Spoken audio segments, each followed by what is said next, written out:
Baik semuanya, selamat pagi. Assalamualaikum warahmatullahi wabarakatuh. Salam sejahtera untuk kita semua. Salam, Om Swastiastu, Namo Buddhaya, salam kebajikan.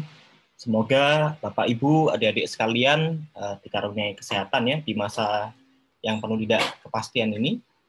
Selamat datang di seri Governansi Data. Ini merupakan salah satu program pengabdian masyarakat dari Universitas Airlangga. Ya. Seri ini sudah berjalan selama 5 seri dan ada 7 kegiatan seminar yang telah kami lakukan. Kami mengundang riset ya, akademisi, kami juga mengundang kemarin aktivis dari SafeNet, ada peneliti dari CSIS, dan pada kesempatan yang terakhir ini kami menghadirkan salah satu pakar di bidang IT ya, yang berasal dari Telkom Indonesia. Perkenalkan, saya Agi Nugroho Sugiono. Saya adalah selaku penanggung jawab dari kegiatan ini. Ya, senang sekali Bapak, Ibu, dan adik-adik mahasiswa sekalian bisa bergabung di hari yang Sabtu ini ya. Di Sabtu-Sabtu kita berusaha tetap untuk produktif dan juga untuk saling belajar. Baik, hari ini kita akan mendengarkan materi dari Bapak Edwin Purwandesi yang nanti akan dipandu oleh kolega saya, Ibu Feby Risti Wijayanto dari Departemen Ilmu Politik. Sebelum saya masuk ke acara, saya ingin memberikan sedikit peraturan mengenai webinar kali ini. Jadi selama acara, kami mohon kepada Bapak, Ibu, dan adik-adik sekalian untuk mematikan mikrofon, ya. Kemudian menggunakan format penamaan sebagai berikut agar kami bisa untuk mengenali Anda dengan format nama, spasi, institusi. Saya ada Agi spasi Unair. Kemudian Bapak, Ibu, dan adik-adik sekalian silakan menggunakan fitur raise hand ataupun fitur obrolan apabila ada pertanyaan yang ingin ditanyakan kepada narasumber. Materi ini nantinya juga bisa Bapak, Ibu, dan adik-adik akses di berbagai platform ya. Ada yang ada di YouTube, ada juga nanti kita akan menyediakan podcast terkait dari hari ini. Jadi bisa untuk diakses oleh semua orang secara terbuka. Baik, tanpa memperpanjang waktu, saya berikan kesempatan untuk diskusi kepada Mbak Feby untuk membuka acara dan mengenalkan pembicara kita. Mbak Feby. Terima kasih Mas Agi, kolega saya. Selamat pagi semuanya. Salam sejahtera untuk kita semua. Semoga dalam keadaan sehat. Pagi ini kita menghadirkan pembicara, beliau dari Telkom Indonesia dan seorang praktisi sehingga. Mbak Feby, maaf, suaranya bisa diperkeras. Cek. Lebih jelas nggak ya? Halo. Mungkin bisa lebih didekatkan ke mikrofon. Udah bentar ya. Kalau gini terdengar ya? Jelas. Ya, selamat pagi semuanya. Mohon maaf. Salam sejahtera untuk kita semua. Pagi ini kita punya pembicara. Kita menghadirkan pembicara yang sangat relevan gitu di bidang ini. Dan beliau merupakan seorang praktisi Head of Big Data Cyber Security di Telkom Indonesia. Sedikit tentang beliau, Bapak Edwin Purwandesi. Beliau adalah sekarang tim pakar di Dewan Ketahanan Nasional bidang Big Data, kemudian anggota Satgas Artificial Intelligence Nasional. Beliau juga merupakan anggota Satgas 1 Data Indonesia di Telkom Indonesia dan juga merupakan Agile Coach for Amoeba Program di Telkom Indonesia dan juga seorang Certified Sprint Master. Nah, pada tema hari ini, bagaimana peran pemerintah daerah dalam perlindungan data pribadi, kita akan bisa eksplor lebih banyak dari paparan yang disampaikan oleh Pak Edwin. Untuk itu silakan pada Pak Edwin, ruang virtual dan waktu saya persilakan. Terima kasih Feby. Terima kasih juga Agi tadi ya yang buka acara. Suara saya kedengaran? Cukup jelas Pak. Baik. Terima kasih. Terima kasih. Jadi saya izin share ya materi saya. Nanti juga materinya bisa di-copy.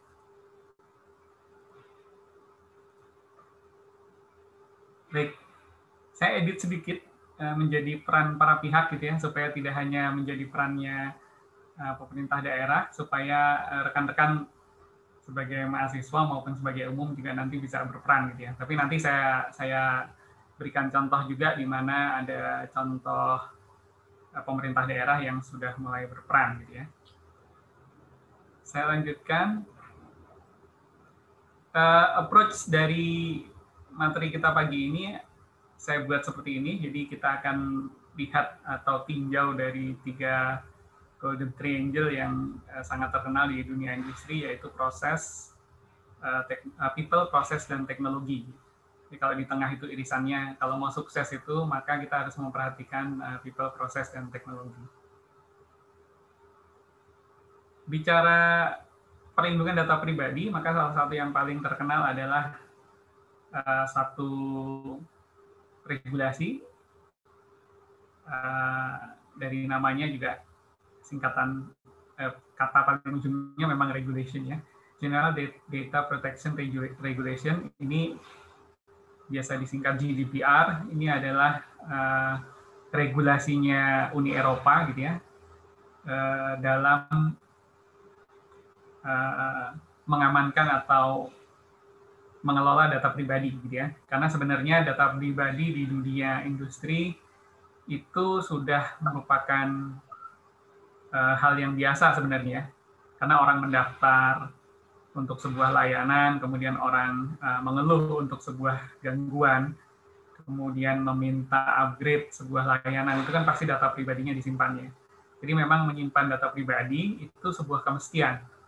Nah, tinggal bagaimana mengelola atau mengatur. Nah, GDPR adalah salah satu model pengelolaan data pribadi yang sangat banyak dirujuk oleh banyak pihak gitu ya. Kenapa? Karena di benua Eropa itu banyak sekali negara yang masuk di dalamnya, di dalam Uni Eropa ini, sehingga ketika melakukan atau terlibat dalam pembuatan ini mungkin cukup komprehensif karena banyak pihak terlibat gitu ya, sehingga kemudian GDPR dirujuk banyak pihak. Mereka diimplementasikan mereka mengimplementasikan GDPR ini di 25 Mei 2018, jadi belum terlalu lama juga rekan-rekan ya, belum terlalu lama juga.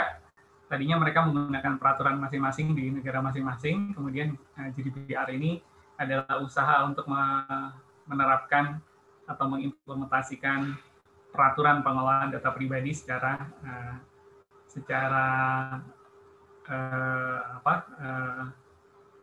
luas gitu ya dalam satu kesatuan Uni Eropa.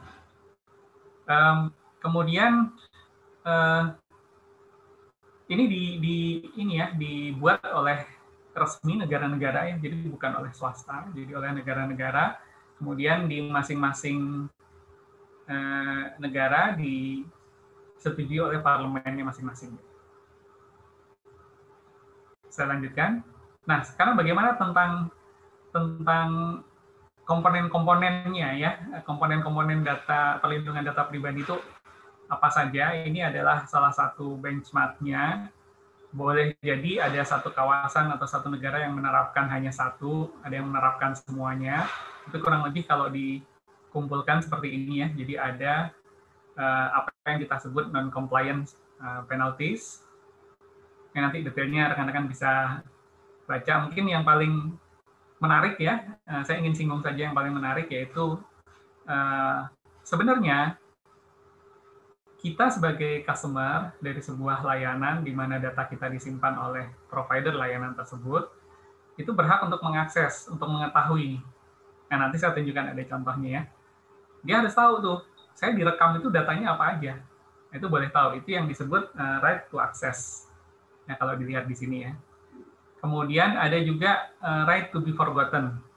Jadi boleh tuh kalau di GDPR tadi, itu hak untuk dilupakan. Jadi benar-benar dia nggak bisa dicari. Ya, di internet dia nggak bisa dicari. Fotonya nggak bisa di-searching. Itu ada hak seperti itu. Siapa tahu ada yang ingin seperti itu gitu ya. Kalau sekarang kan kebalikan ya, semua ingin bisa dicari, gitu. Ingin terkenal. Gitu. Tapi sebenarnya dalam konteks perlindungan data pribadi, itu seharusnya diperbolehkan seseorang itu untuk menjadi orang yang dilupakan di internet. Gitu.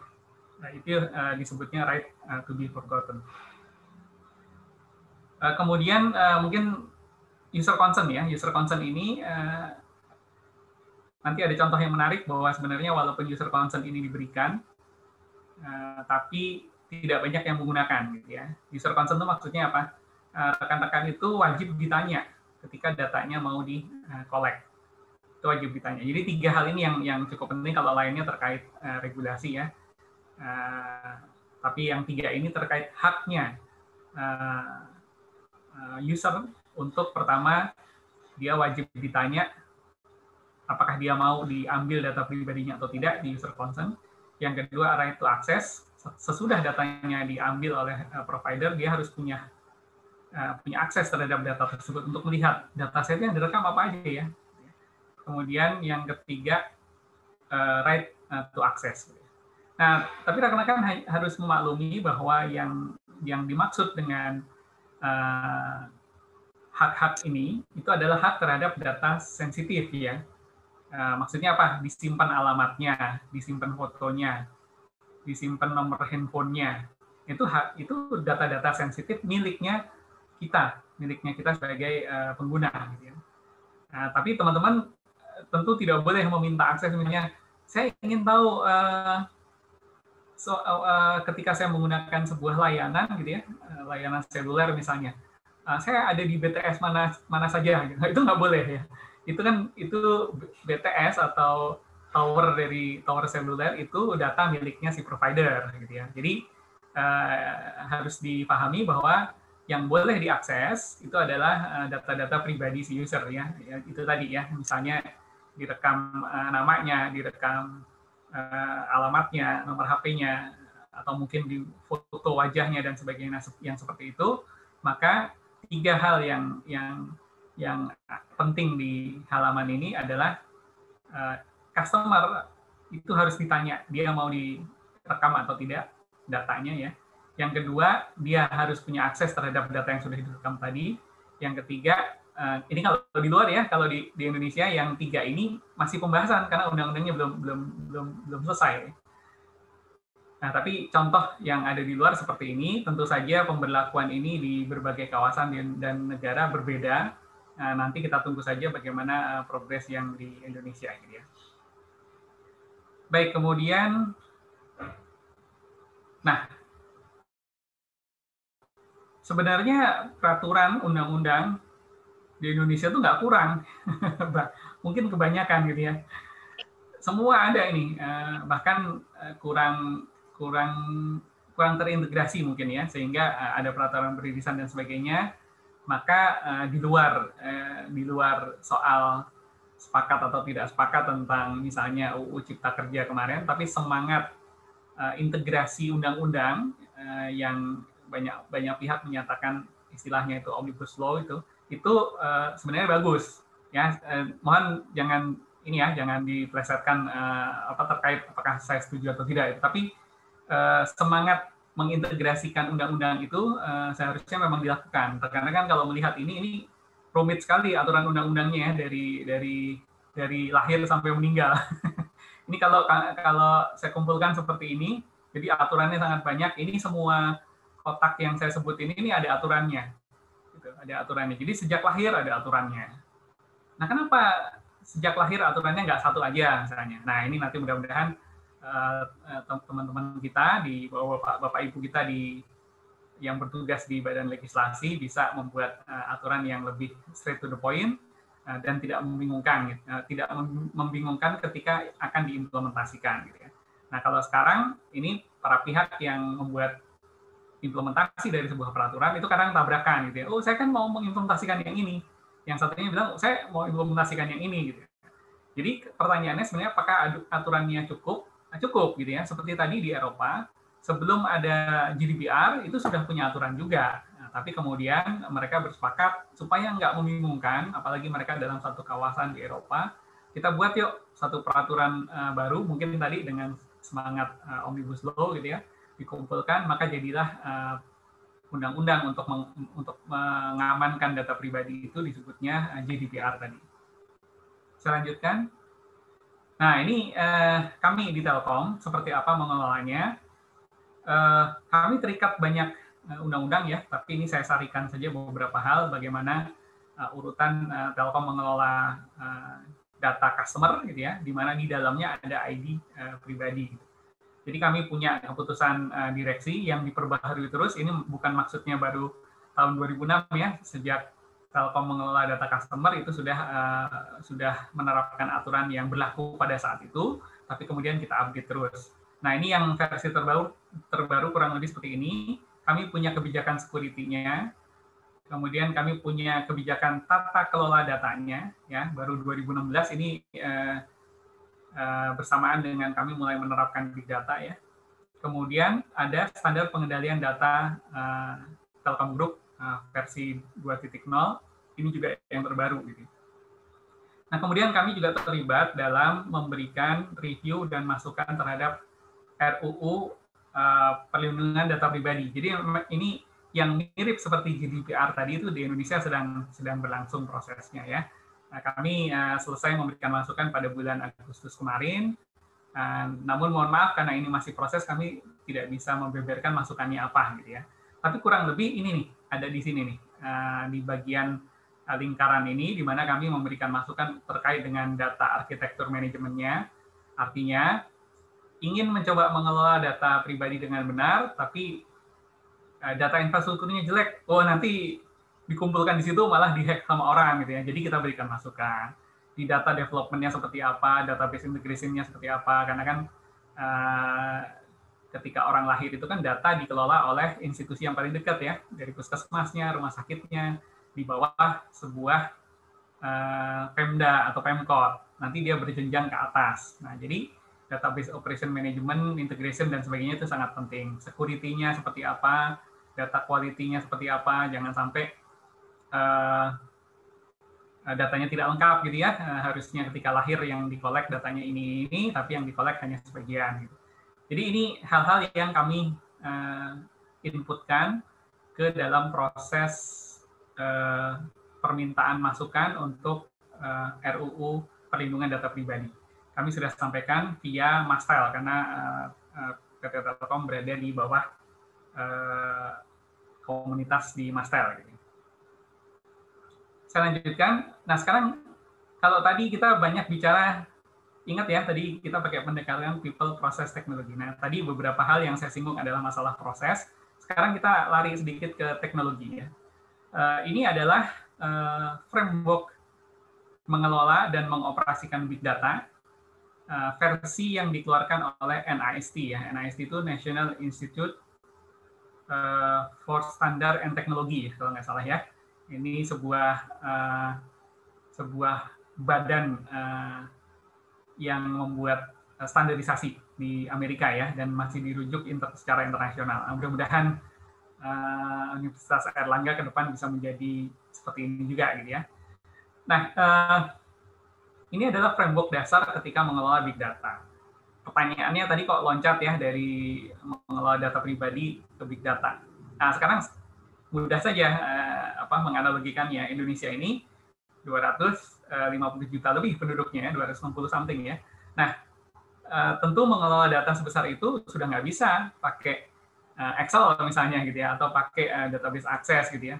Ketika jumlah kolomnya begitu banyak ke kanan ya, atribut dari seorang penduduk itu sekarang atributnya ke kanan banyak sekali ya. Kalau dulu kan atributnya hanya nomor KTP, alamat rumah dan sebagainya. Sekarang kan ada misalnya tunjangan bantuan pendidikan, tunjangan apa tuh ke kanan itu banyak sekali. Nah, sehingga tidak lagi mungkin dikelola menggunakan infrastruktur yang ala kadarnya gitu ya.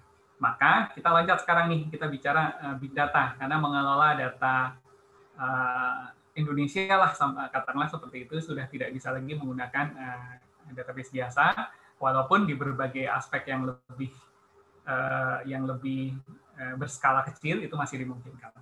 Baik, apa yang penting di sini, kita tidak akan membahas semuanya, karena hari ini bukan pelajaran big data ya.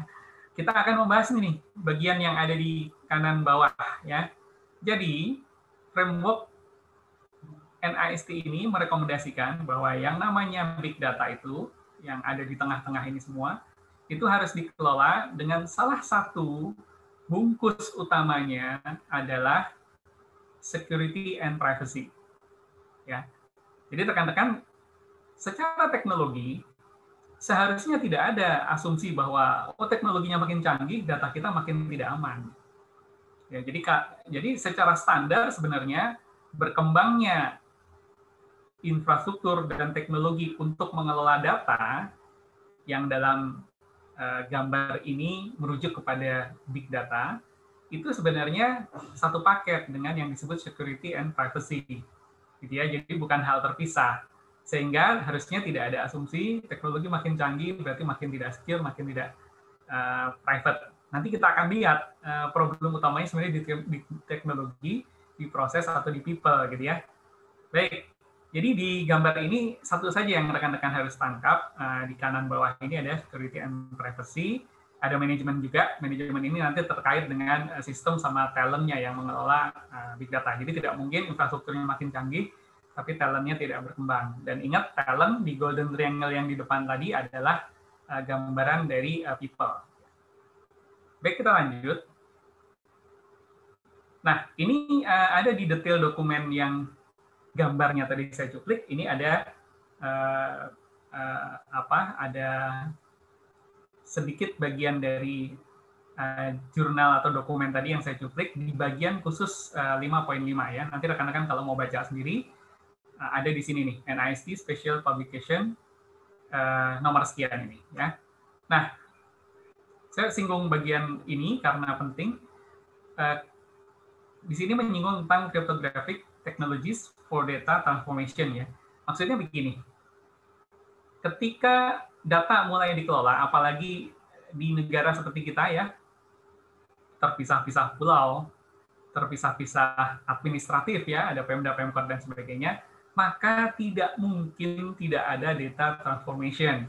Pasti ada transformasi data kan gitu kan. Ada perpindahan, perubahan bentuk, perubahan format, itu pasti terjadi. Nah, maka dalam Big Data Framework versi NIST ini, data transformation itu harus didampingi dengan apa yang disebut cryptographic technologies. Ya, jadi tidak boleh pada saat transformasi dia tidak aman. Jadi misalnya nih ya, ketika dikolek oleh sebuah rumah sakit atau puskesmas di sebuah kota, aman tuh, secure gitu ya. Tapi ketika mau ditransfer ke ibu kota provinsi, kemudian nanti ditransfer lagi ke database nasional, tidak aman di situ. Itu berarti pada saat dilakukan transformasi data, datanya tidak secure. Jadi ya, maka dalam framework ini disarankan penggunaan cryptographic technologies. Nah, rekan-rekan, yang penting dari halaman ini adalah kata-kata di baris ketiga dari bawah ya. Mulainya dari baris ke 1, 2, 3, 4, 5. Baris kelima dari bawah, data transaction respecting trust boundaries and relation between interacting entities can be enabled by distributed cryptographic protocol such as secure MPC and blockchain ya. Nah, sekarang kita sering dengar blockchain ya, blockchain. Nanti kita bahas sedikit tentang blockchain. Nah, jadi kurang lebih di halaman ini menyatakan atau menyampaikan bahwa untuk transformasi data harus digunakan cryptographic technologies. Cryptographic ini security lah, kurang lebih security ya. Salah satu turunan security itu adalah cryptographic, di mana sebuah data itu ketika dikirimkan dia tidak dalam format aslinya, gitu ya. Cryptographic itu dia dilakukan kriptografi gitu ya. Nah, salah dua dari teknologi kriptografi yang terkenal saat ini adalah secure MPC dan blockchain gitu ya. MPC itu kalau nggak salah multi party computing ya. Jadi dia di-compute tapi dipisah-pisah dalam banyak server gitu ya. Kalau blockchain, nah blockchain ini saya jelaskan sedikit karena sekarang yang lagi happening kan teknologi blockchain. Saya lanjutkan ya. Blockchain itu apa? Blockchain itu sebuah teknologi di mana paling tidak memiliki 3 keunggulan atau 3 fitur utama, yaitu transparent, kemudian distributed, satu lagi immutable. Nah, yang transparent sama distributed itu nanti kapan-kapan di kelas blockchain ya. Yang immutable dulu nih, karena ini kaitannya tadi mau kita pakai untuk melakukan transformasi data ya. Jadi rekan-rekan urutannya tadi ya, urutannya adalah Indonesia atau negara manapun yang datanya besar, itu harus masuk ke big data. Itu satu. Yang kedua, big data seperti apa? Nah, big datanya karena dia melindungi data pribadi, kan kita lagi bahas tentang perlindungan data pribadi hari ini. Karena dia melindungi data pribadi, maka dia harus punya ya perlindungan itu sendiri ya, teknik untuk melindungi data itu sendiri. Nah, kata NIST framework tadi, salah satu cara perlindungannya adalah, salah duanya tadi adalah secure MPC sama blockchain. Nah, kita bahas yang blockchain hari ini. Nah, kenapa blockchain itu pantas dibawa sebagai teknologi perlindungan data? Karena salah satunya dia punya apa yang disebut immutable. Ya, walaupun nanti dua yang lain itu juga berpengaruh, transparent sama distributed, tapi tentu saja ini immutable. Kenapa dia immutable? Nah, nanti kita bahas. Lanjut.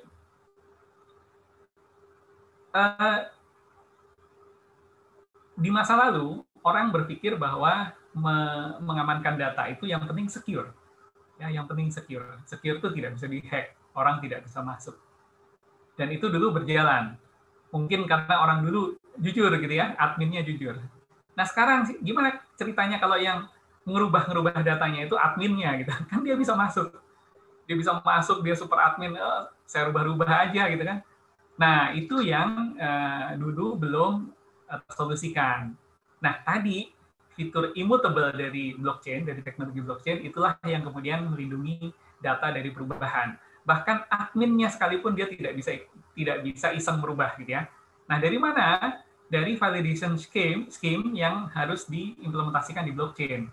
Jadi ada skema validasi di blockchain itu yang ketika diimplementasikan, maka bahkan seorang adminnya sekalipun dia tidak akan bisa iseng-iseng merubah datanya. Nah, skema validasi ini itu bisa dirancang oleh para pihak yang terlibat. Nah, saya berikan contoh ya. Misalnya, kita bicara soal data mahasiswa Airlangga, misalnya data mahasiswa Universitas Airlangga. Sebelum masuk Universitas Airlangga, pasti kan para mahasiswa ini lahir dulu kan ya, lahir di kelurahannya, di puskesmasnya, jadi sudah ada data sebelumnya. Tapi suatu waktu dia akan masuk ke Universitas Airlangga. Kita ambil contoh kasus yang menarik misalnya, bagaimana universitas memvalidasi bahwa umur mahasiswa yang masuk ini benar, atau masih sesuai dengan peraturan. Misalnya masuk S1 itu maksimal harus umur sekian, misalnya ya, ada peraturan seperti ini contoh saja ya. Maka kalau tidak ada skema validasi yang diimplementasikan di sistem big data-nya Jawa Timur lah, katakanlah seperti itu, maka akan kesulitan. Nanti di kampus percaya aja sama KTP yang dibawa, ijazah yang dibawa dan sebagainya gitu ya. Ini sebenarnya ada kasus yang real ya, tapi saya tidak bisa buka karena kasusnya agak sensitif gitu ya. Tapi saya berikan contoh kurang lebih seperti itu. Nah, sehingga harusnya ada sistem yang tanpa administrator atau HRD-nya Airlangga itu repot gitu ya, itu sistem akan memvalidasi. Ya, teknologi blockchain digunakan di sini. Nah, validasinya disepakati dulu oleh para member. Misalnya begini. Oke, yang punya hak untuk mengelola data administrasi mahasiswa baru di Airlangga misalnya adalah sistem adminnya di Airlangga. Tapi kan ada admin Dukcapilnya di Jawa Timur gitu ya. Nah, ini kan sudah dua pihak nih. Nah, pihak ketiga yang independen misalnya siapa? Oh, si mahasiswa itu sendiri misalnya, atau orang tua mahasiswa, atau para pihak lain yang ditunjuk, atau misalnya puskesmasnya, karena dulu puskesmasnya mencatat datanya ketika melahirkan atau di rumah sakitnya. Nah, para pihak ini by sistem ini contohnya agar mudah ya, itu bersepakat. Oke, datanya Mas Agi ini hanya boleh dirubah kalau ada 3 pihak atau lebih yang sepakat. Nah, kesepakatan ini nanti tidak pakai tanda tangan ya, tapi diimplementasikan di sistem. Sehingga misalnya nih ada 5 pihak yang sepakat. Maka hacker zaman now ya, itu capek. Kenapa? Karena jika blockchain sudah diimplementasikan di database seperti ini, itu dia minimal harus melakukan hacking terhadap 3 pihak, 3 server, secara bersamaan dalam waktu yang bersamaan. Kenapa? Karena kalau dia hanya ngehack satu server saja, itu 4 server yang lain langsung melakukan recovery. Di-hack 2 masih di recovery. Ya. Nah, baru bisa kalau di-hack sampai 3 dan kemudian dalam waktu yang bersamaan. Itu baru sistem berubah. Nah, tapi bisa disepakati lebih ketat dari itu misalnya. Oh, kita kesepakatannya jangan 50% plus 1. Kita kesepakatannya harus 90%. Wah, itu lebih susah lagi. Orang yang akan melakukan hacking, dia harus melakukan hacking terhadap begitu banyak server supaya data itu bisa berubah. Itu hebatnya penggunaan teknologi. Makanya tadi kita selalu bicara people, proses, teknologi ya. Kalau kita bicara people saja nggak mungkin, proses saja nggak mungkin, teknologi saja nggak mungkin. Karena manusia sampai kapanpun akan tetap lebih pintar ya. Kalau teknologinya canggih sekalipun, man behind the system-nya melakukan cheating, maka akan bisa dirubah. Kurang lebih begitu ya. Ini skema yang dilakukan oleh yang bisa diimplementasikan di blockchain agar makin aman, terutama tadi perlindungan untuk melindungi data pribadi. Nah, ini resumenya kurang lebih perbedaan antara ketika database dulu hanya sekedar database biasa dan hari ini database dilindungi blockchain di bawahnya. Jadi nanti tampilannya kepada end user tetap sebuah database, tapi seperti tadi tuh, adminnya di masa lalu bisa ngerubah-rubah database tersebut, tapi hari ini dia mau berubah di depan dia, ya. Tapi dalam sekejap, sekian sistem lain yang tidak berubah, dia akan mengembalikan data tadi kepada data yang lama. Jadi nanti akan terjadi peristiwa agak-agak magic gitu ya, ketika dia ngupdate balik lagi, kurang lebih seperti itu. Nah, makanya hari ini rekan-rekan mungkin kalau bicara blockchain paling hafal dengan Bitcoin gitu ya, seolah-olah blockchain itu Bitcoin. Nah, padahal Bitcoin itu hanya salah satu implementasi blockchain, atau Bitcoin itu sebenarnya bisnis digital coin yang menggunakan teknologi blockchain. Sampai hari ini Bitcoin belum pernah kena hacking. Ya, ini statement saya mohon tidak disalahartikan. Rekan-rekan mungkin sering dengar ada kasus di mana sebuah provider Bitcoin itu kena hack. Yang terkena hacking itu bukan di Bitcoin-nya, bukan di teknologi blockchain-nya, tapi administrasinya. Ya, jadi administrasi usernya itu yang dihack, dan ini tidak pakai teknologi blockchain. Nah, Bitcoin sendiri yang menggunakan teknologi blockchain itu hampir mustahil untuk dihack karena tadi, ya. Kalau kita tadi bicara database Universitas Airlangga di-manage oleh 5 pihak, kalau blockchain itu yang memanage sudah bukan skala 500, 1000, jutaan.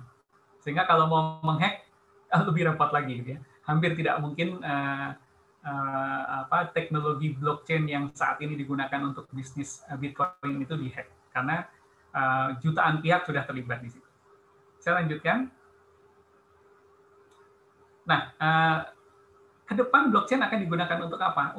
Ya, untuk semua yang di dalamnya atau di atasnya ada data yang ingin kita lindungi. Nah, ini kurang lebih sebaran use case-nya akan seluas ini dan lebih banyak lagi ya. Internet of Things, intellectual property, supply chain, governance, finance, crowdfunding gitu ya. Jadi, rekan-rekan perhatikan baik-baik. Kalau kita tadi mulai dengan framework-nya Big Data, perlindungan data di Big Data itu ada 2 aspek. Ada dua pendekatan ya. Yang pertama dilindungi keamanannya. Itu yang biasa kita sebut data security. Ya. Tapi ketika kita ingin melindungi kontennya agar tidak berubah, ingat ya yang kasus tadi ya, aman dia dari hacking dari mana-mana, tapi adminnya bisa berubah. Itu yang disebut data integrity. Nah, data security itu mengamankannya menggunakan teknik-teknik security. Ya, hardening OS, kemudian di tes dulu pakai pen testing gitu ya. Tapi kalau data integrity mengamankannya pakai apa? Pakai blockchain atau pakai tadi secure MPC gitu ya, secure multi party computing. Nah, sekarang yang terkenal adalah blockchain karena blockchain penerapannya jauh lebih murah daripada secure MPC.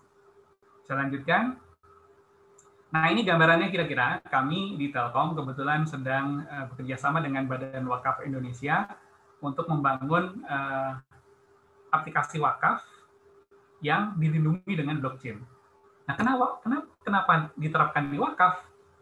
pertama, tentu saja sesuai dengan topik bahasan kita hari ini, di wakaf ada data pribadi dong. Dan ketika orang berwakaf, ada data-data pribadinya yang harus dilindungi di situ. Dan wakaf itu biasanya dalam satu jangka waktu tertentu atau bahkan lifetime, itu datanya tidak boleh berubah. Jadi ketika seseorang wakaf, mewakafkan tanahnya untuk digunakan sebagai masjid atau sebagai pesantren, itu sampai kapanpun nggak boleh berubah. Gitu kan?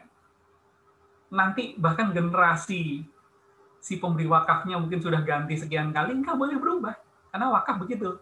Menurut hukum agama Islamnya gitu kan ya, karena wakaf adalah domain di agama Islam gitu ya. Maka ketika dia wakaf, sampai kapanpun tidak boleh berubah. Nah, maka kami mulai menerapkan teknologi blockchain bersama institusi yang namanya Badan Wakaf Indonesia, dan mudah-mudahan nanti menjadi standar nasional gitu ya. Nah, dengan cara seperti ini maka aman, dan bahkan para pelaku wakafnya merasa nyaman gitu kan. Oh iya ya, saya mau mewakafkan ini, tanah saya ini menjadi suatu sarana yang bermanfaat untuk publik, yaitu misalnya ya, saya mau buat jadi BLK, Balai Latihan Kerja. Akadnya dia, statementnya dia ketika memberikan wakaf, saya wakafkan ini untuk dibuat menjadi Balai Latihan Kerja. Nah, itu pihak badan wakaf atau institusi penerima wakaf yang lain itu harus menjaga itu sampai kapanpun, bahkan sampai siang wakaf ini sudah nggak ada, kan gitu kan. Nah, kalau hanya dijagain oleh admin, kapan-kapan nanti dirubah misalnya, atau terubah tidak sengaja gitu kan. Nah, dengan perlindungan blockchain maka ini bisa dibuat lebih terjamin. Ini contoh realnya ya. Baik, nah sekarang kita bahas beberapa isu yang menarik, yang kebetulan sedang terjadi belakangan ini, dan terkait dengan data pribadi ya. Yang pertama, saya yakin di Zoom kita hari ini, gambarannya mungkin kurang lebih sama ya. Berapa orang di sini yang sering membaca customer concern ya, ketika rekan-rekan diminta untuk membaca customer concern dan kemudian ngeklik gitu ya, ngekliknya yes atau no gitu ya. Nah, kalau teman-teman termasuk orang yang tidak pernah membaca, cuma scroll aja sampai bawah, terus scroll ke bawah tuh cari tombol OK gitu ya. Habis itu setelah ketemu di bawah diklik OK, itu sebenarnya rekan-rekan bergabung dengan 90% lebih orang di dunia sebenarnya ya, yang tidak terlalu aware dengan customer concern. Padahal customer concern itu sebenarnya isinya adalah privacy policy.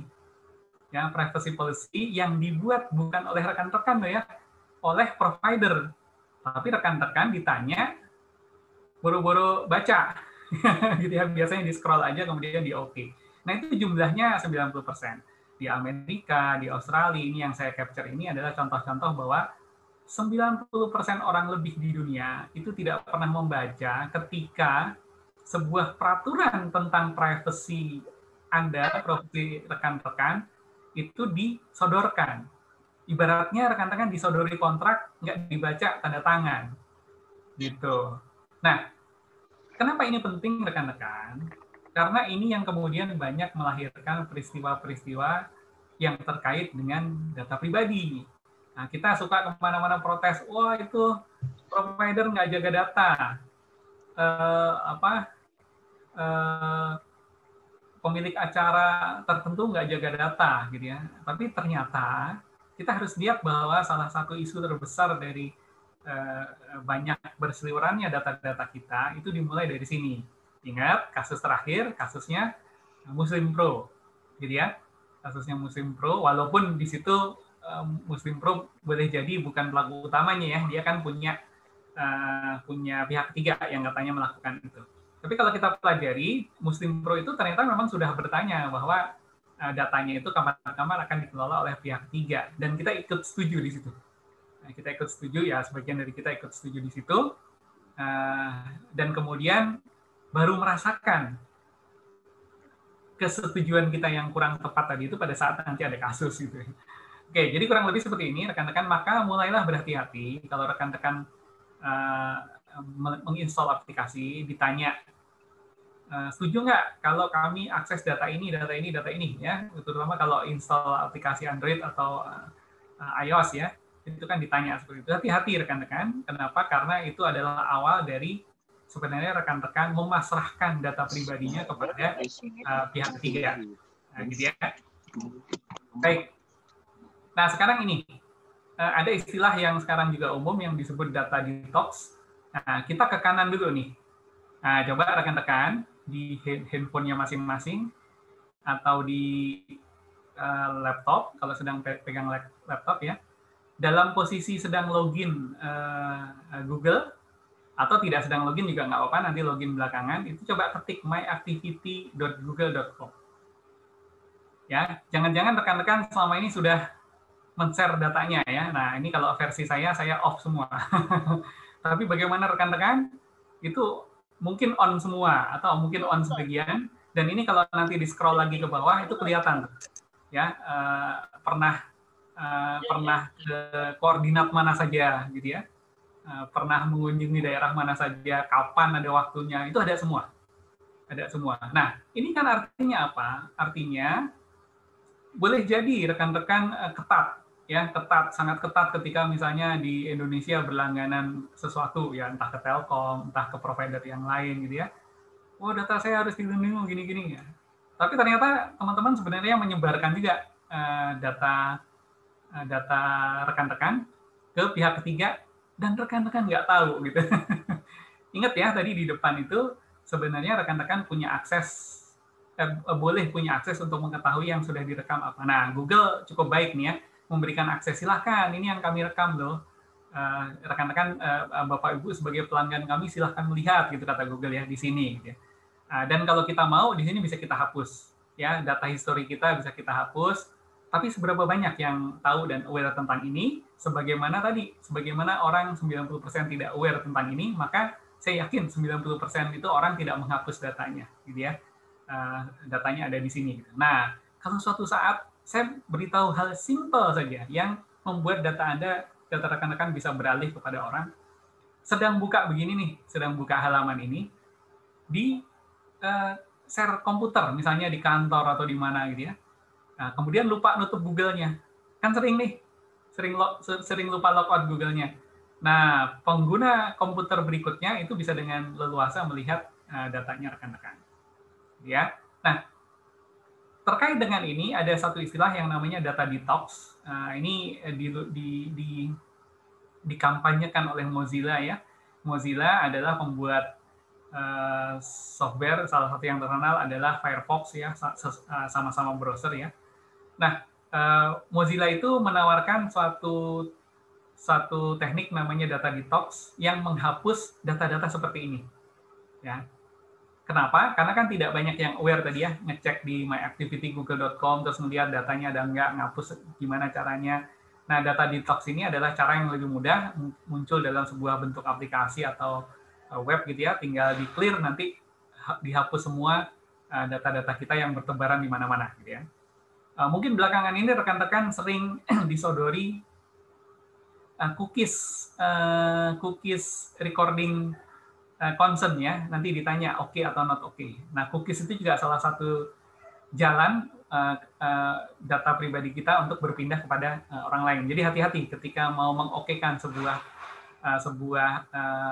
persetujuan tentang cookies, itu harap rekan-rekan melihat kembali siapa providernya, siapa penyelenggara dari layanan tersebut, sehingga rekan-rekan tidak kaget suatu hari nanti datanya ada di mana-mana. Baik, saya lanjutkan. Nah, sekarang kita loncat ke apa yang bisa menjadi peran pemerintah daerah. Ini kebetulan 2 minggu yang lalu kami baru saja ke Semarang bersama dengan Dewan Pertahanan Nasional untuk melakukan inspeksi lah ya tentang bagaimana program Satu Data Indonesia mulai dijalankan. Ada satu program instruksi Presiden ya rekan-rekan sudah 2 tahun yang lalu bahwa harusnya di Indonesia ini data dikelola terintegrasi. Nah, istilahnya itu Satu Data Indonesia. Kenapa? Supaya tidak terjadi pengiriman bantuan sosial double, pengiriman bantuan sekolah double dan sebagainya ya. Kalau tidak diintegrasikan dalam satu data, maka nanti bisa terjadi seperti itu. Nah, ini adalah contoh di mana kami bekerja sama dengan Pemkot Semarang ini melakukan proses. Nah, sekali lagi tadi ya, di depan people, process, technology. Jadi harus ada proses. Kalau data nggak pernah diproses, ya data tersebar di mana-mana ya, di dinas-dinas tertentu, dan mimpi untuk punya satu data Indonesia itu tidak akan tercapai. Satu data, satu kota aja belum tercapai, apalagi se-Indonesia gitu ya, kurang lebih. Maka perlu dilakukan proses. Nah, ini contoh peran yang bisa dilakukan oleh pemerintah daerah dengan mulai menerapkan proses satu data di kota dan daerahnya masing-masing. Nah, kenapa satu data ini penting terkait dengan perlindungan data pribadi? Tadi rekan-rekan, kalau data pribadi itu tersebar di berbagai dinas di sebuah kota, di sebuah provinsi atau kabupaten, maka lebih berbahaya. Ya kan? Kan lebih berbahaya tuh. Mengamankannya di banyak titik, ibaratnya seperti itu ya. Kalau sebuah rumah pintunya banyak, berarti di setiap pintu kan harus diamankan. Nah, satu data terkait dengan pengamanan data pribadi itu bisa berkontribusi dalam hal itu tadi, memperkecil akses yang legal maupun tidak legal terhadap suatu data. Nah, ini ada program namanya Satu Data Indonesia. Jadi kalau dalam kacamata pemerintah daerah, mengimplementasikan Satu Data Indonesia adalah salah satu cara agar bisa melindungi data pribadi penduduknya dengan lebih baik. Ya. Nah, ini contoh saja yang kita lakukan di Semarang. Nah, ini contohnya rekan-rekan. Kalau mau tahu nih, datanya rekan-rekan, datanya penduduk Indonesia, menurut kacamata kota, itu seperti ini. Nggak sederhana. Ini tabel yang terlibat banyak sekali. Gitu ya. Nah, bayangkan bahwa kalau data ini dikelola dengan baik, maka layanan publik akan makin baik. Namun itu tadi kan ya, isunya ketika mengelola datanya penduduk, maka adalah salah satu aspek yang muncul adalah bagaimana melindungi datanya dari akses yang tidak berhak. Gitu kan. Nah, makanya sekali lagi, kalau pemerintah daerah, pemerintah kota itu segera memulai implementasi Satu Data Indonesia, kebetulan kami pilotingnya di Pemkot Semarang dan Pemprov Jawa Tengah, gitu ya. Nah, kalau ini segera dimulai di seluruh Indonesia, ini bisa menjadi salah satu cara memperbaiki pengelolaan data itu sendiri, dan yang kedua sekaligus melindungi data pribadi dari penduduk. Nah, ini contohnya dashboard-nya di pemerintah Kota Semarang. Nah, ada pertanyaan mungkin, loh kok Pak datanya diekspos? Nah, data yang diekspos tentu saja data yang memang boleh diekspos. Ya, nanti saya ceritakan sedikit. Jadi sebenarnya kita bicara dulu data yang tidak boleh diekspos, itu adalah data yang mengandung data pribadi tadi. Gitu ya. Jadi kalau misalnya di Kota Semarang ada 1.200 petani, oh boleh dong diekspos kan? Kenapa? Supaya 1.200 petani ini mendapatkan perhatian dari tempat lain, gitu kan? Oh, dari institusi lain atau dari sponsor atau dari pemerintah pusat untuk dibantu terkait dengan pertanian, gitu ya. Jadi rekan-rekan, tidak semua data itu harus dirahasiakan. Ada data juga yang harus dibuka. Supaya apa? Supaya pengelolaan pemerintahan atau pengelolaan pelayanan warga di daerah tersebut menjadi lebih baik. Gitu ya. Nah, data yang boleh muncul di dashboard seperti ini adalah data-data yang sifatnya publik dan tidak mengandung rahasia penduduk tertentu. Nah, problem ketika mengelola data, kalau kita urut dari depan tadi, dalam konteks people-nya itu harus dilakukan oleh talent yang sangat bagus. Karena tadi ya teknologinya bagus, talentnya nggak bagus, akhirnya nanti datanya bisa bocor karena kelemahan si talent. Nah, makanya kalau di Telkom, kami meluncurkan sebuah inisiatif yang namanya Big Box. Big Box ini adalah sistem big data-nya Telkom yang bisa digunakan oleh pihak-pihak di luar ya, termasuk di government. Contoh tadi yang di Semarang tadi.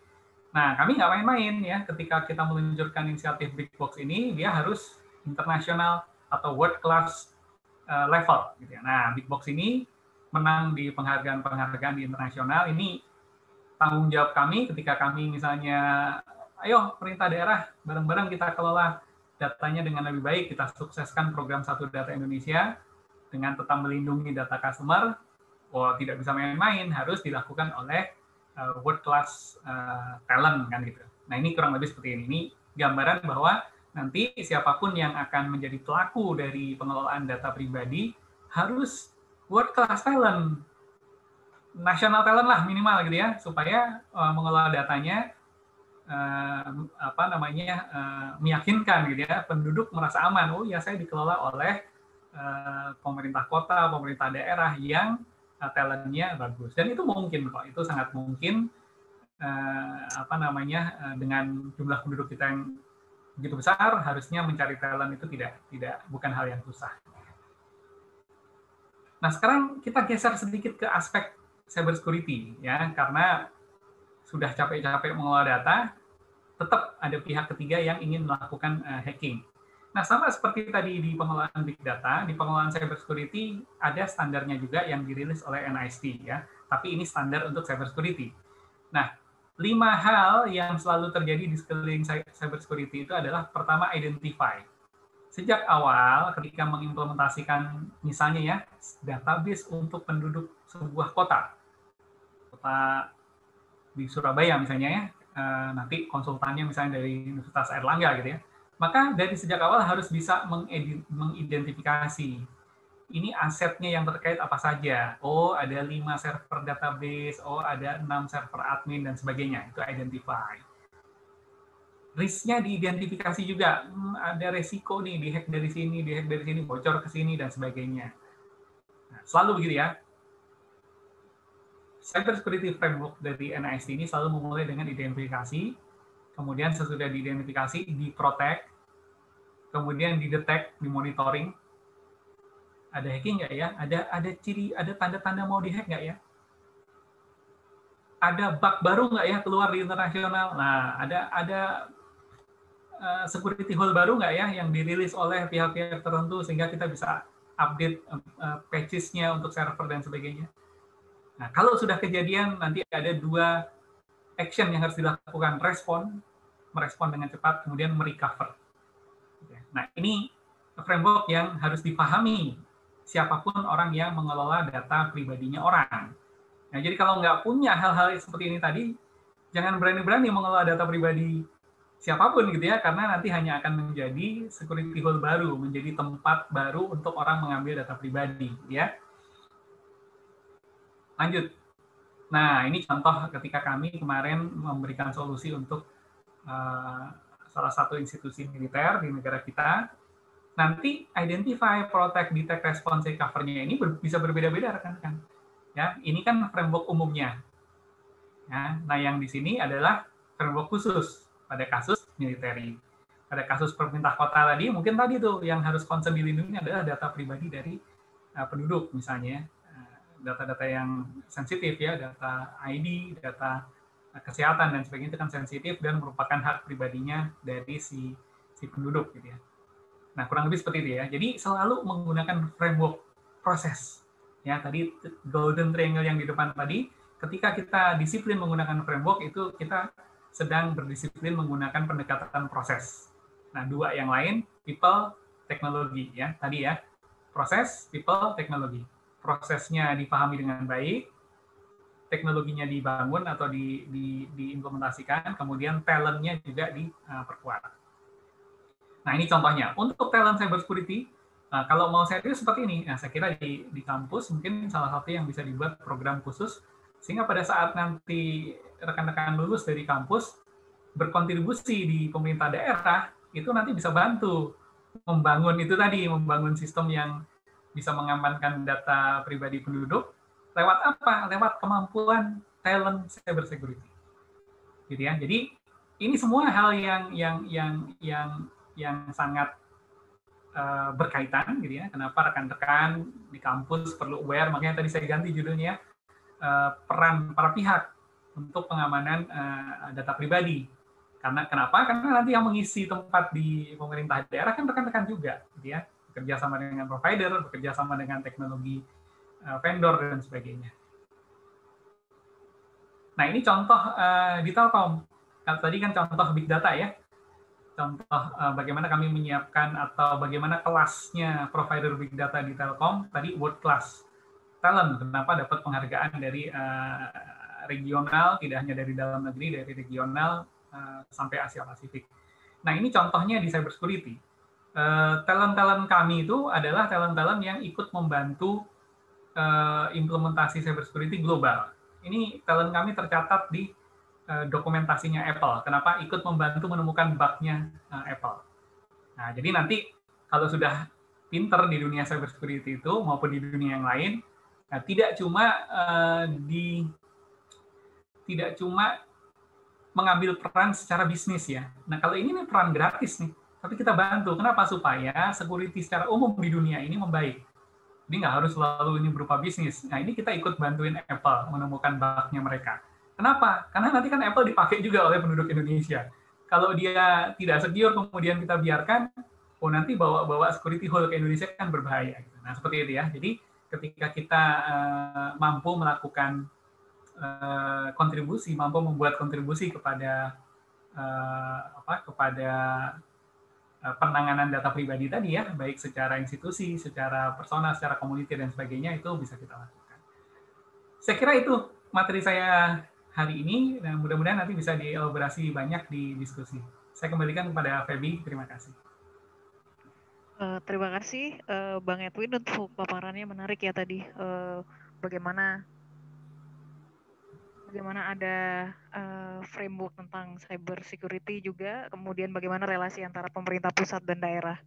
Mungkin pertanyaan awalan dulu dari saya, nanti rekan saya Mas Agi bisa melanjutkan dengan pertanyaan yang lain. Pertanyaan yang pertama terkait dengan satu data itu kan terkoneksi gitu ya Bang ya, dari pemerintah pusat dan daerah. Nah, sejauh mana sih blockchain itu sudah merambah di domain itu? Terus bagaimana terkait dengan pembiayaan tentang dua aspek tadi, cyber security, data security dan data integrity. Bukankah itu cukup costly gitu ya secara piranti gitu? Itu dulu mungkin pertanyaan awalnya Bang, sambil kita menunggu pertanyaan dari peserta dan pertanyaan dari kolega saya. Terima kasih Bang Edwin. Ya, baik. Pertama untuk implementasi satu data, pada saat ini dibuat atau dikeluarkan peraturannya oleh Pak Presiden sekitar 1,5 tahun yang lalu ya. Tentu saja ini masih sangat challenging di Indonesia khususnya ketika para pihak itu belum cukup siap gitu ya. Bahkan mungkin 1,5 tahun ini banyak digunakan untuk memahami sebenarnya model implementasi satu data Indonesia itu yang paling tepat seperti apa. Dan negara kita kan khas, kita nggak bisa main konteks Singapura, main konteks Amerika dan sebagainya. Nah, banyak pihak kemudian melakukan inisiatif dan itu bagus semua pihak melakukan inisiatif, termasuk tadi salah satu inisiatifnya adalah yang dilakukan oleh Telkom bekerja sama dengan pemerintah daerah. Ada juga beberapa inisiatif yang merupakan hibah dari luar ya. Ada suatu lembaga support government dari Amerika, UCLG kalau nggak salah, itu juga kami bekerja sama juga dengan mereka. Kalau Telkom sendiri khususnya sebenarnya hanya ingin sharing lah ya, karena kami di Telkom itu kan membangun big data untuk kami sendiri di Telkomnya ya. Nah, ketika ilmu itu ada, ayo kita gunakan sama-sama. Dan yang tadi kita bahas di Semarang itu tuh project joint development ya, joint development, bukan kami jualan, ayo dibeli, enggak gitu. Karena satu datanya sendiri final version itu belum ada. Final version itu belum ada, banyak pihak hari ini masih dalam status melakukan trial. Nah, kebetulan trialnya Telkom, pilotingnya ada di Kota Semarang dan Pemprov Semarang. Nah, minggu lalu Wan Tanas, Dewan Ketahanan Nasional itu berkunjung ke sana untuk memastikan mana nih salah satu contoh penerapan satu data Indonesia. Jadi kami tidak mengklaim satu data Indonesia hanya yang dibuat Telkom. Mungkin hari ini banyak pihak yang sedang melakukannya. Di tingkat nasional itu desain infrastrukturnya itu dilakukan oleh rekan-rekan dari Kominfo. Nah, Telkom juga banyak membantu di situ. Jadi versi finalnya belum ada, Feby, terus terang ini semua masih bergerak. Jadi pertanyaannya tadi, apakah blockchain sudah diimplementasikan? Kalau pakai roadmap-nya big data-nya Telkom, blockchain itu sebuah kemestian, suatu saat pasti akan diimplementasikan. Ya. Nah, kami hari ini, sekali lagi tadi terkait dengan pertanyaan Feby yang kedua ya, penerapan seperti itu kan costly. Benar, makanya kami pakai pendekatan design thinking. User yang sudah membutuhkan blockchain yang kita pakai, user yang belum membutuhkan nggak usah, gitu ya. Tadi kan sebenarnya implementasi penerapan teknologi dalam hal yang terkait dengan data pribadi sudah kami terapkan pada kasus kami tadi di kasusnya di trial yang dengan Badan Wakaf Indonesia ya, tidak terkait dengan pemerintahan daerah, tapi di dalamnya kan ada data pribadi juga. Ada data pribadi juga. Di situ karena data integrity sudah menjadi hal penting buat si pewakaf, maka blockchain kita terapkan. Kalau nanti di pemerintahan kota dan pemerintahan daerah sudah ada data-data yang integritinya harus sangat dijaga, tinggal kita terapkan di situ. Karena modelnya kan platform tadi. Nah, menjawab pertanyaan yang kedua, kan costly. Benar. Makanya kalau di film-film anak muda sekarang ya, itu kan ada tuh, saya rubah sedikit ya, membangun platform itu berat, nah, biar Telkom aja gitu. Jadi nanti teman-teman yang lain tinggal pakai gitu. Membangun platform itu berat, yang berat dan costly itu benar gitu ya. Makanya kita kan ngajak pemerintah daerah, yuk kalau punya orang pintar di pemerintahan daerah, yuk join riset, yuk join development, seperti yang kita lakukan di Semarang ya. Domain expert itu tidak dimiliki oleh Telkom. Telkom nggak pintar semua, nggak ahli semua. Kami ahlinya di bidang infrastrukturnya misalnya. Tapi domain expert yang tadi tuh yang menggambar relasi-relasi antar data terkait dengan pemerintahan, itu rekan-rekan di Semarang. Nah, kita kerja sama-sama mereka, kita bantu teknologinya, mereka implementasi data miningnya, data apa yang disebut ETL ya, data mining, kemudian data processing dan sebagainya, itu mereka lakukan. Nah, kita sediakan platformnya. Nah, mudah-mudahan nanti itu bisa diperluas ke daerah lain, sehingga costly tadi tidak harus muncul. Karena platformnya kita tanggung renteng seluruh Indonesia. Gitu. Nah, lalu perannya mahasiswa di mana tadi? Belajar yang pintar soal big data, belajar yang pintar soal blockchain, soal cyber security. Nah, nanti selesai kuliah bisa kerja di Pemda, Pemkot, bisa kerja di Telkom atau provider teknologi yang lain. Kita bangun satu data Indonesia, di mana di dalamnya salah satu hal utamanya adalah melindungi data pribadi penduduk Indonesia. Sekali lagi, saya orang yang sangat percaya bahwa teknologi itu ketika diterapkan justru data makin terlindungi daripada sekarang gitu ya. Data di tingkat tertentu masih dicatat, mudah dirubah, bahkan mudah hilang dan sebagainya. Tapi ke depan makin teknologi itu bisa membantu di situ, dibuatkan proses yang benar, talentnya bagus, maka tadi people proses teknologi itu nanti akan benar-benar terwujud. Bentuk nasionalnya disebutnya satu data Indonesia, tapi di dalamnya salah satu hal yang penting adalah sebenarnya melindungi data penduduk Indonesia. Ingat ya, melindungi itu tidak sekedar mengamankan datanya nggak berubah dan sebagainya. Melindungi itu kan memastikan bahwa dia, misalnya ya, dia harusnya berhak untuk bantuan tertentu, berhak untuk subsidi tertentu. Perlindungan data pribadi itu memastikan bahwa orang-orang seperti ini tetap akan mendapatkan haknya.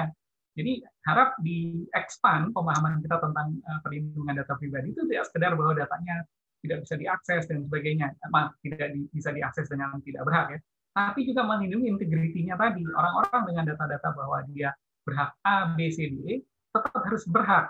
Nah, teknologi memastikan bahwa orang-orang seperti itu haknya bisa dilindungi di dalam sebuah sistem. Gitu. Oke, terima kasih Bang Edwin. Memang kita di seri-seri sebelumnya kan juga sudah membahas nih tentang ini. Dan memang yang kita hadapin hari ini, kita nggak pungkirin kalau masyarakat gitu ya, terutama isu sosialnya punya keresahan gitu, kekhawatiran yang besar soal kebocoran data dan segala hal terkait dengan itu ya. Dan itu sudah pada level yang cukup meresahkan, mengkhawatirkan gitu.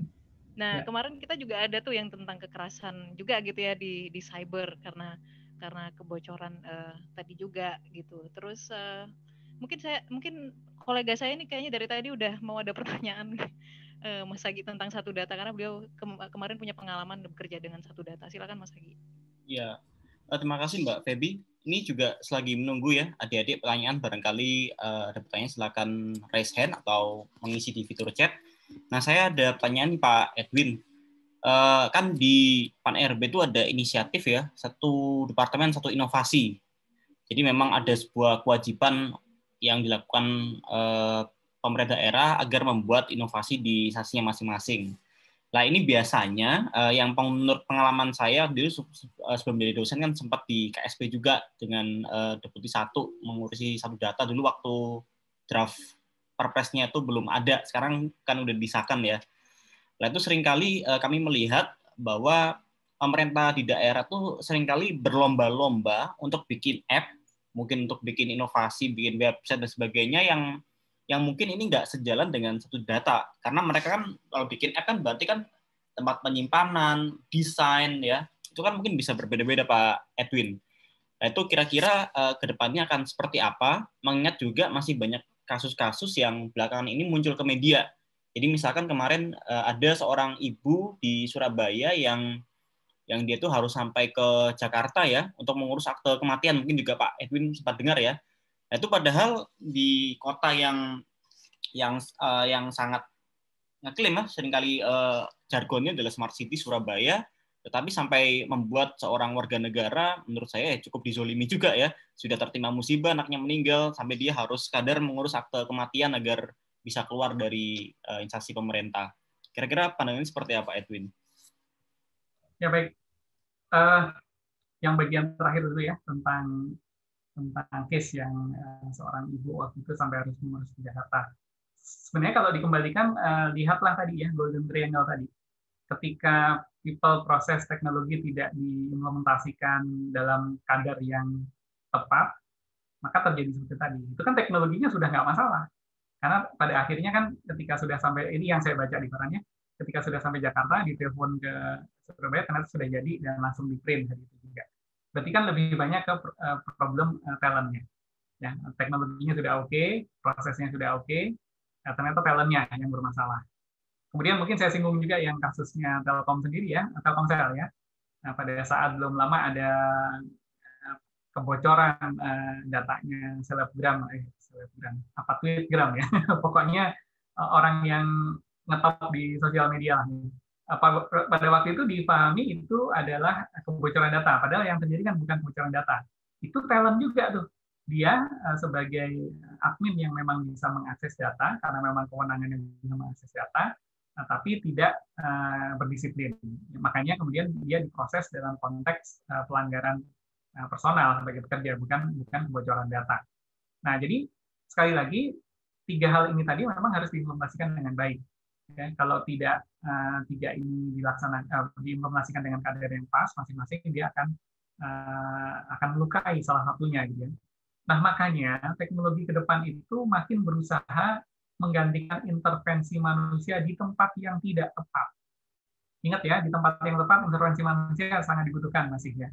Nah, Dubai itu sudah merilis program 2020, saya nggak tahu karena pandemi ini akan mundur atau enggak. Dubai itu memastikan banyak sekali titik pelayanan publik itu yang digantikan dengan blockchain. Ya, di bagian mana? Di bagian yang membutuhkan approval sama integrity ketika berpindah proses. Yang misalnya nih, dari pemerintah daerah ke pemerintah kota itu kan pindah proses. Dia kan pasti pindah server kalau secara teknisnya, pindah server, pindah database dan sebagainya. Nah, itu yang tadinya harus butuh approval itu digantikan oleh blockchain. Dan dia sudah merilis tuh bahwa dengan implementasi blockchain di Dubai akan mengurangi talent yang terlibat sekitar 5.000 sampai 10.000 orang. Apakah itu jadi pengangguran itu bahasan lain ya. Tapi kalau versi Dubai yang tidak bekerja lagi itu kemudian punya pekerjaan lain tentu saja. Nah, jadi kembali ke yang Mas Adi tanyakan tadi. Pertama, implementasi satu data itu saat ini kalau pertanyaannya apakah sudah dipahami secara nasional, saya bilang itu masih proses, ya masih proses di berbagai daerah menerjemahkan. Ingat ya, ketika berusaha menerjemahkan itu balik lagi people proses teknologi. Sudah punya people-nya belum untuk memahami itu? Proses existing-nya sudah bagus atau belum? Jadi gini, kalau di proses existing-nya di dunia analognya itu masih berantakan, itu dipindahkan ke digital berantakan juga. Makanya kan ada yang disebut digital transformation. Digital transformation itu memastikan transformasi kultur dan tools ketika dia masih analog ke digital itu berlangsung dengan baik. Jadi sekali lagi, Satu Data Indonesia hari ini sedang coba dipahami oleh banyak pihak di Indonesia, makanya Telkom berinisiatif, baik secara institusi maupun bekerja sama dengan institusi lain tadi mencoba memberikan pemahaman yang tepat tentang satu data seperti apa. Terus tadi, apakah benar dengan munculnya banyak aplikasi? Ya bisa benar, bisa salah gitu. Makanya pendekatannya jangan jumlah aplikasi itu harus sekian, bukan. Tapi apa yang sekarang sudah mulai banyak diimplementasikan yaitu design thinking. Ya, di Telkom sendiri untuk membuat produk-produk kita selalu menggunakan pendekatan design thinking. Di daerah itu sebenarnya sudah ada metodologi yang diperkenalkan oleh UNDP, Design Thinking for Public Service Excellence. Itu sudah sejak 2014. Sehingga pemerintah daerah itu ketika membuat aplikasi bukan berdasarkan saya punya anggaran, bukan berdasarkan target saya sekian aplikasi, gitu, tapi berdasarkan painful yang diinputkan oleh si penduduk. Ya, menurut penduduk kita harus punya aplikasi pendaftaran kelahiran anak, gitu ya. Atau nih yang sering kami temui adalah kita harus punya aplikasi mendaftarkan orang meninggal misalnya, gitu ya. Rekan-rekan mungkin sering mengalami gitu ya, bahwa ketika masuk ke suatu fase pilkada atau pemilihan legislatif pusat, tiba-tiba selalu ada isu data orang meninggal kok masih masuk lagi gitu ya. Nah ini kan hal-hal sederhana yang itu sebenarnya painful tuh.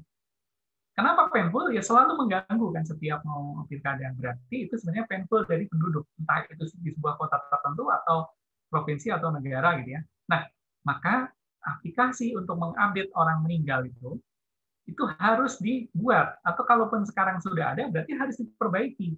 Kenapa? Buktinya selalu melahirkan problem. Nah, kalau nanti pemerintah pusat, pemerintah daerah terutama ya, mengimplementasikan pendekatan design thinking tadi, maka berapapun jumlah aplikasi itu tidak jadi masalah. Mau sedikit, mau banyak, karena dia tergantung apakah dibutuhkan oleh user atau tidak. Nah, bahwa di belakang aplikasi tadi harus terintegrasi dengan satu data, itu supaya tadi, Mas Anggi, tidak terjadi security hole yang justru bertambah karena banyaknya aplikasi tadi menyimpan masing-masingnya itu menyimpan data-data pribadi yang tidak terlindungi. Demikian Mas Anggi. Jadi sekali lagi kembalikan ke people process teknologi ya. Siapkan people-nya dulu karena people ini yang bisa memahami saya harus bangun apa, saya harus tambah apa, implementasi apa. Kemudian proses people ini mereview proses yang ada. Nah kemudian baru setelah itu invest di teknologi.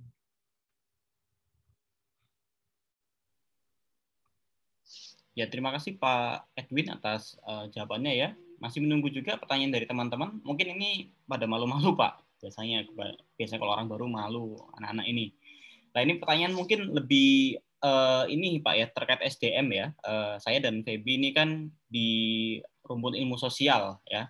Ilmu sosial, sedangkan tantangan kita ke depan ini tentu salah satu aspek yang harus dipahami oleh SDM kita itu adalah teknologi. Cuman kan mungkin dari perbedaan pelatihan pendidikan ya, mungkin teman-teman yang berada di rumpun social science ini tidak akan bisa memiliki skill yang cukup teknis ya soal IT, beda dengan misalkan teman-teman di sains dan teknologi. Nah kalau dari pengalaman Pak Edwin, kira-kira apa sih yang harus dipersiapkan oleh social and political graduates ya untuk menyongsong tata kelola pemerintahan digital ke depannya? Ya. Jadi kalau versi Gartner, risetnya Gartner, itu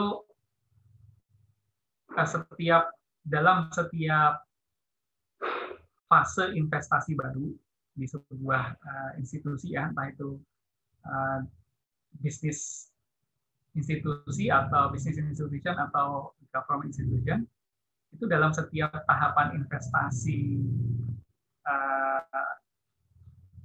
yang diharapkan merubah atau membawa perubahan, jadi investasi harapannya mau melakukan perubahan, itu jika fokusnya kepada teknologi saja, maka dia sebenarnya baru mencoba merubah atau skala perubahannya itu baru akan terjadi 1/15%.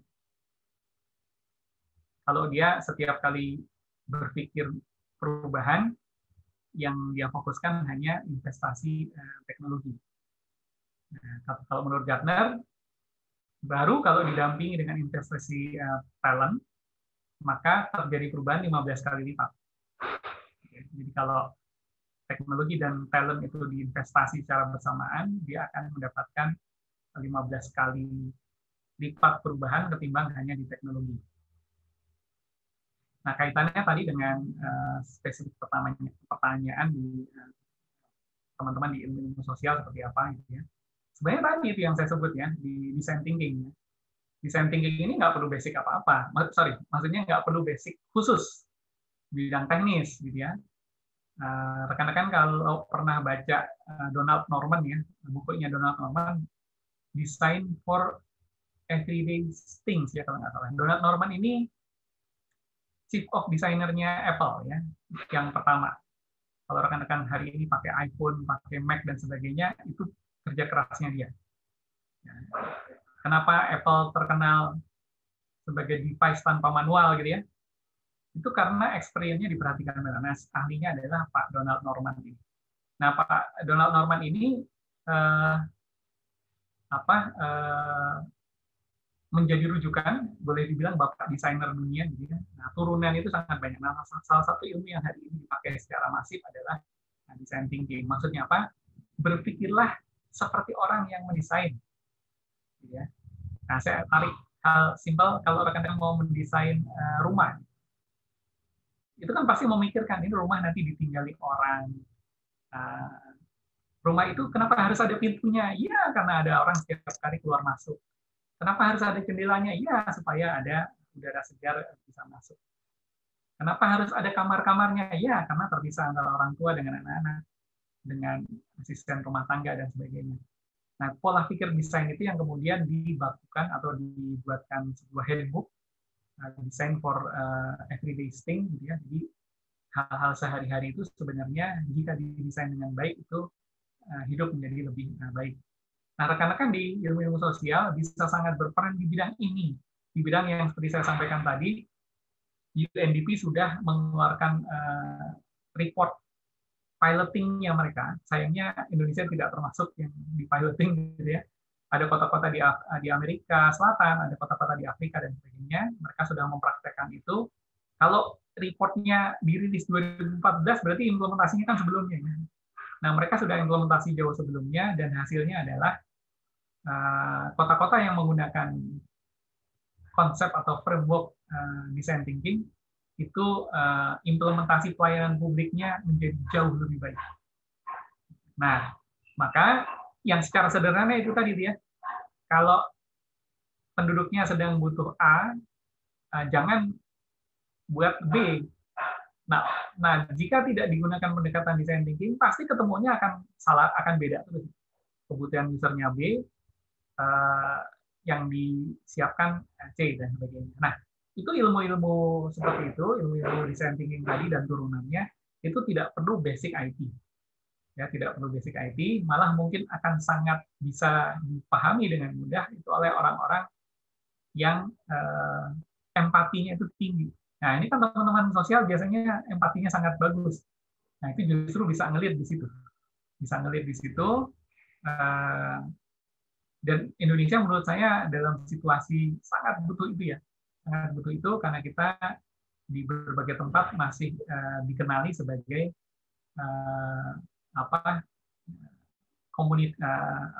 society yang belum concern kepada customer, gitu ya, belum customer centric, belum citizen centric, gitu ya, belum citizen centric. Kita masih berbasis KPI dari para pelaksana tugas, gitu ya, dari para pejabat, dari para pimpinan daerah dan sebagainya. Nah, ini menarik untuk bisa diimplementasikan, dan itu teman-teman sosial bisa sangat berperan. Mungkin gitu, Mas Agi. Terima kasih, Pak. Ya, mungkin pertanyaan terakhir ini yang masuk ke PM saya, Bang Edwin. Jadi kalau dari paparan tadi, ini dari seseorang gitu ya, yang mau disebutkan namanya, itu kan berarti melihat kebutuhan pemerintah daerah ya, padahal sekarang ini perlindungan data itu jadi urgensi gitu ya. Kira-kira sejauh mana sih maksudnya pemerintah daerah itu bisa kemudian menjadi motor gitu ya, penggerak apa ya, jadi percontohan bahwa perlindungan data ini sudah urgent. Apalagi tadi dari pengalaman kerjasama dengan Pemkot Semarang. Ya, baik. Ketika data-data penduduk yang di dalamnya ada data pribadi itu mulai dikelola oleh pemerintah kota, sebenarnya awareness melindungi data itu sebenarnya harus langsung muncul. Kalau di industri kan langsung ya. Kenapa? Karena kami terikat dengan aturan juga ya. Dulu kami terikatnya pada aturan perlindungan konsumen kan gitu kan. Yang menjadi wasit itu lembaga perlindungan konsumen kan dari dulu sudah ada. Jadi kami di industri mungkin lebih beruntung karena sejak awal mengelola data pribadi milik orang lain itu sudah terkena banyak peraturan, dan kalau kena masalah dendanya gede gitu ya. Jadi kami hati-hati kan. Nah, boleh jadi di Pemda Pemkot perlu juga trigger seperti itu supaya pada saat mengelola itu lebih berhati-hati gitu ya. Nah, sekali lagi tadi people proses teknologi. Ketika people-nya cukup berkualitas, maka dia tahu apa saja yang harus disiapkan. Dia lakukan review, prosesnya seperti apa. Ingat ya, kebocoran itu bisa berlangsung karena proses. Gitu kan? Prosesnya harusnya 2 pihak saja menjadi 5 pihak atau 3 pihak. Itu kan menambah security hole kalau dalam perspektif orang cyber security. Nah, maka proses itu harus dibuat dengan sangat sederhana jika terkait dengan data pribadi penduduk. Sehingga proses yang sederhana tadi memperkecil peluang untuk terjadinya kebocoran, dan ketika diimplementasikan menggunakan teknologi yang tepat, maka perlindungan itu makin bagus gitu ya. Jadi pertanyaannya, pemerintah daerah perannya nanti mulai dari mana? Sebenarnya kalau versi saya ya, ini pendapat saya, segera didik itu talent-talent di pemerintahan, di PNS-nya atau ASN-nya di pemerintah daerah atau kota dengan ilmu-ilmu yang sesuai dengan kebutuhan tadi. Ya, kebutuhan mengimplementasikan big data, kebutuhan mengimplementasikan security gitu ya. Karena nanti begitu data pribadi sudah masuk ke dalam database-nya pemerintah kota dan daerah, maka implementasinya dilakukan oleh si talent ini menggunakan teknologi yang tepat. Jadi memulainya, kalau saya sih, saran saya ya tetap dimulai dari mendidik talent itu dengan sebaik-baiknya. Karena teknologi banyak yang jual, teknologi juga ada providernya itu kan yang siap gitu ya. Seperti tadi saya bilang ya, platform berat gitu ya, jadi serahkan saja ke teknologi provider. Nah, tapi talent itu harus domain expert di pemerintahan kota dan daerah. Mereka ahli dalam hal mengelola data penduduk. Ya beda, kami di industri mengelola data customer, itu beda concern-nya ya, data penduduk dengan data customer. Nah, maka walaupun secara model format datanya itu sama, security-nya mungkin sama, tapi cara mengelolanya, cara mengintegrasikan datanya boleh jadi berbeda. Makanya yang dengan teman-teman Semarang, kami bagi tugas, data ETL itu di teman-teman Semarang, tapi teknologinya di kami. Jadi sekali lagi, Febi dan Anggi, kalau dari saya sarannya hari ini yang perlu dikejar adalah meningkatkan kualitas talent. Ya, karena talent yang bagus itu akan segera bisa memulai mereview proses dan kemudian mentransformasinya dalam bentuk atau didukung oleh teknologi yang tepat. Gitu, Febi. Ya, makasih Bang Edwin. Ini satu pertanyaan lagi ya sebelum kita closing dari Din Favian. Halo Din.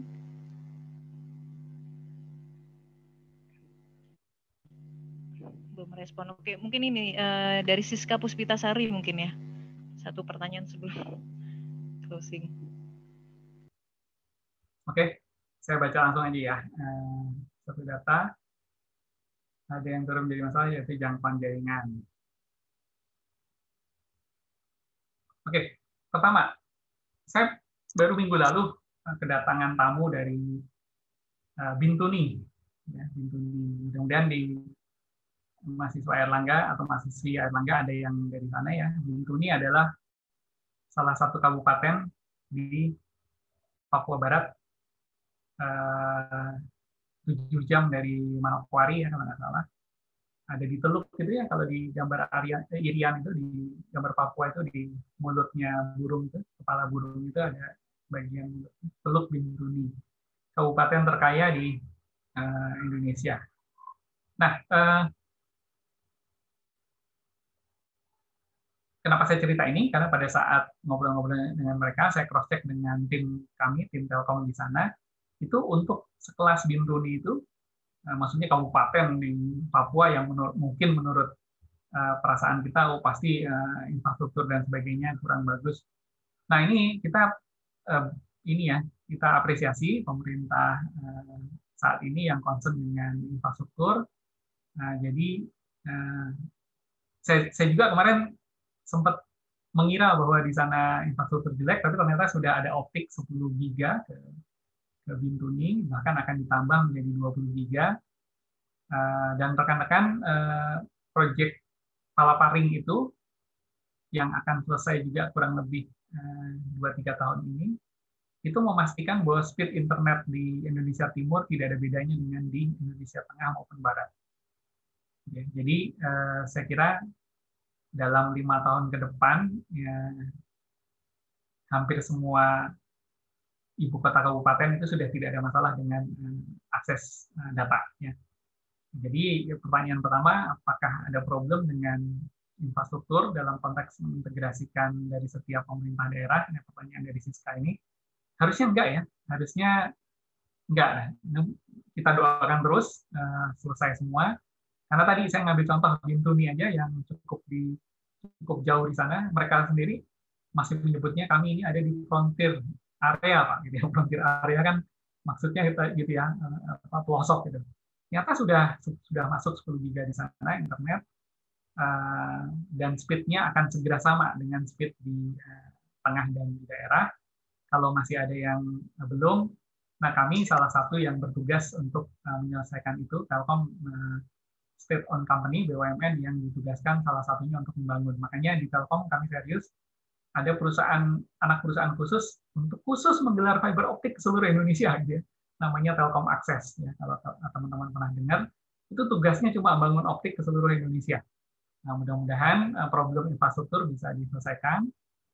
Begitu infrastruktur internet terkonek, tadi kalau problem di daerah bagaimana membangun infrastrukturnya, itu bisa di cloud saja. Ya, kalau daerah kita di seluruh Indonesia nggak sama kemampuannya, ada yang bisa bangun investasi server, ada yang tidak. Nah, kita sudah siapkan di cloud. Kominfo juga menyiapkan ya di cloud gitu kan. Nanti provider lain juga bisa menyiapkan. Kan nggak harus pakai Telkom juga. Ya, silahkan pakai provider apapun yang paling bagus layanannya di daerah tersebut. Tapi tidak harus costly dibangun di tempat tersebut, atau istilahnya on-premise ya, kalau teman-teman pernah tahu. Bisa on cloud saja, Kak. Dan di Indonesia ini, bahkan ada asosiasi provider cloud Indonesia. Jadi juga tidak harus ke AWS, gitu, AWS yang merupakan provider luar, atau ke Alibaba Cloud, tapi cloud provider yang ada yang dari Indonesia sendiri sudah ada. Ya.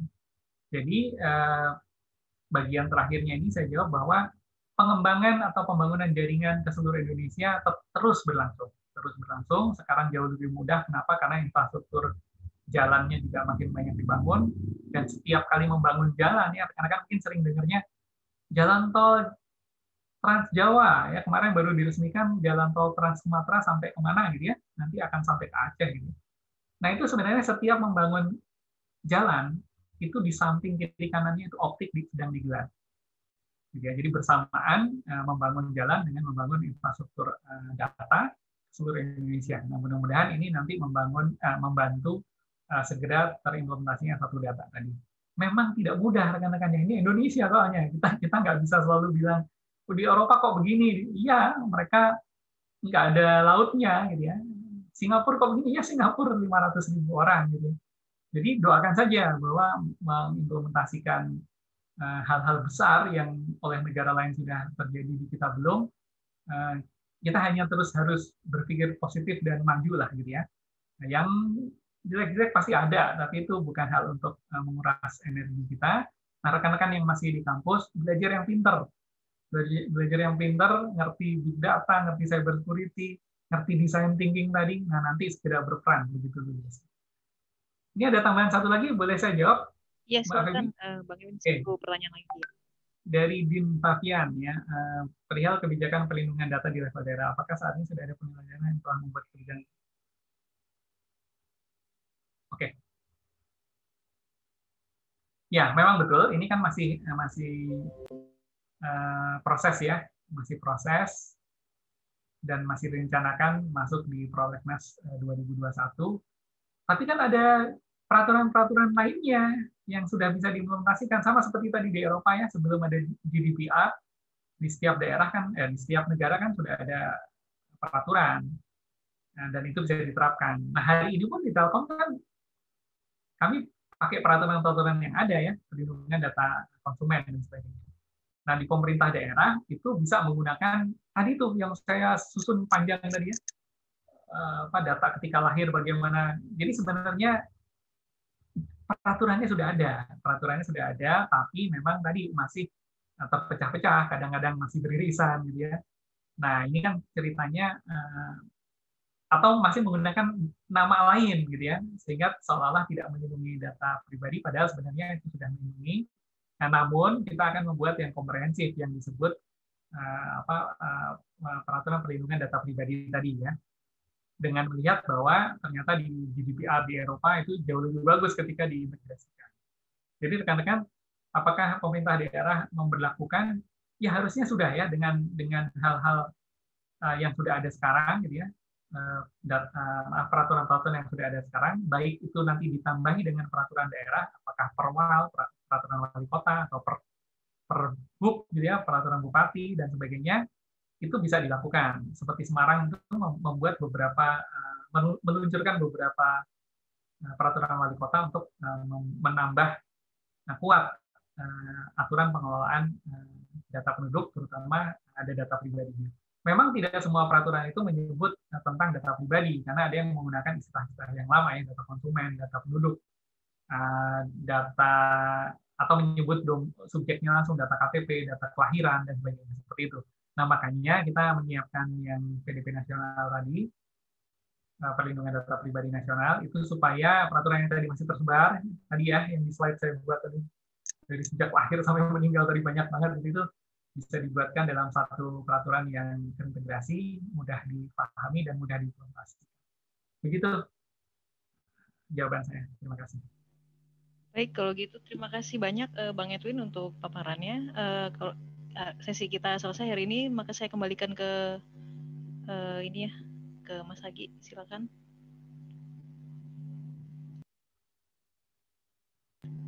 Masih mute, halo? Ya, terima kasih Pak Edwin sudah berkenan memberikan insight yang sangat baik sekali kepada mahasiswa dan juga rekan-rekan lain di luar UNER yang bergabung pada webinar kali ini. Mungkin yang terakhir, bolehkah kami meminta rekan-rekan peserta sekalian bagi yang ini ya, yang mau ya, untuk menyalakan kamera agar kami bisa mengambil dokumentasi untuk laporan kami.